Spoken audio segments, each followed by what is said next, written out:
শ্রীলঙ্কা ও নিউজিল্যান্ডের মধ্যে 2 ম্যাচের টেস্ট সিরিজের প্রথম টেস্টে রোমাঞ্চকর ম্যাচে নিউজিল্যান্ডকে 63 রানে হারিয়ে দিল শ্রীলঙ্কা। শেষ দিনে জয়ের জন্য 68 রান দরকার ছিল নিউজিল্যান্ডের, হাতে ছিল 2 উইকেট।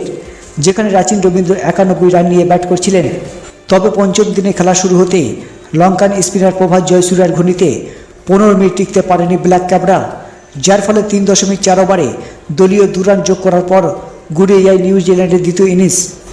এর ফলে শ্রীলঙ্কার কাছে 63 রানের ব্যবধানে পরাজিত হয় নিউজিল্যান্ড। এর আগে গলের 2 ম্যাচের টেস্ট সিরিজের প্রথম টেস্টে প্রথম ইনিংসে শ্রীলঙ্কা ব্যাট করতে নেমে কামিন্দ্র ম্যান্ডিসের ব্যাটিংয়ের উপর ভর করে শ্রীলঙ্কা 305 রান সংগ্রহ করে, যেখানে কামিন্দ্র ম্যান্ডিস করেন 114 রান। শ্রীলঙ্কা 305 রানে যেভাবে ব্যাট করতে নেমে নিউজিল্যান্ড সেখানে 340 রানে শেষ করে প্রথম ইনিংস। দলের হয়ে সর্বোচ্চ 70 রান করেন টম লাথাম।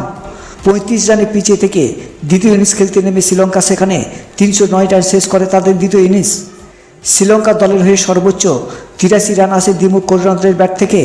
তাতে কিউরিদের সামনে জয়ের জন্য লক্ষ্য দাঁড়ায় 275 রানের।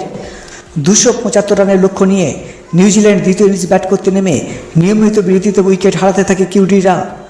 দলের হয়ে একমাত্র রাচিন রবীন্দ্র 92 রান করেন। এছাড়া তেমন কোনো ব্যাটসম্যান উল্লেখযোগ্য রান করতে পারেনি এদিন, যার ফলে নিউজিল্যান্ড সেখানে 211 রানে গুড়িয়ে যায় তাদের দ্বিতীয় ইনিংস। যেখানে 63 রানে জয় পায় শ্রীলঙ্কা।